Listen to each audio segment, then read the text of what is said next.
Returning now to our top story and that breaking news out of South Africa. At least 63 people killed and 43 injured after a fire broke out at a 5-story building in the early hours of Thursday morning in Johannesburg. Let's bring in our correspondent Famida Miller, who joins us from the scene of that fire. What more are you finding out, Famida, about the circumstances of this place? Well, Folly, that death toll does keep changing almost minute by minute, and it's now 64 people that have been killed in that fire that broke out in the early hours of Thursday morning. But I'm going to bring in emergency services, Robert Malawitsi, to explain to us what's happened and what they've done to put that fire out and rescue as many people as possible. But Robert, we do understand that at this stage, it is now a search and recovery. The fire's being extinguished, but you've also described it as one of the worst you've seen. Yeah, it's a sad day indeed in the city of Johannesburg.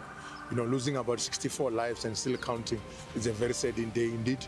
It's something that it will take some time to happen again. You know, so right now we've got a responsibility to make sure that we recover all the bodies which might still be trapped inside the building, floor by floor. That's what we're doing.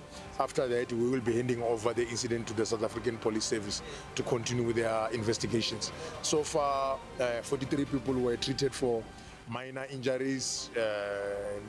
They were treated for smoke inhalation, and they were later on transported to various healthcare facilities for further medical care.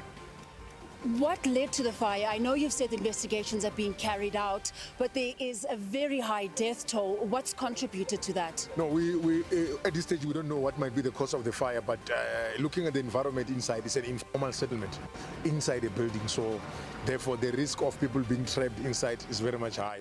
Hence you find that we've got a lot of fatalities in this incident.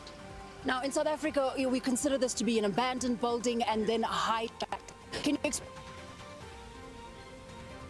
Apologies, we have lost our connection to our correspondent Famida Miller there, who was reporting from the scene of that fire in Johannesburg. She's back with us.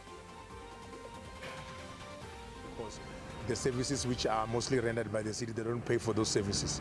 All right, Robert Malawitsi, they're just explaining what it looked like inside that building. He's described it as an informal settlement, and that's because hundreds of people live in what was an abandoned building, abandoned by the original owner and then taken over informally, and people renting space in that building, and so safety regulations weren't in place.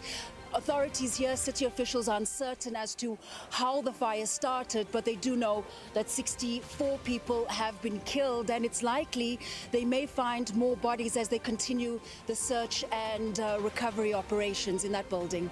Famida, thank you very much for the moment. Of course, we will be checking in with you for further updates on this fire in Johannesburg, South Africa, which has killed at least 63 people. The death toll, as Famida was saying, continues.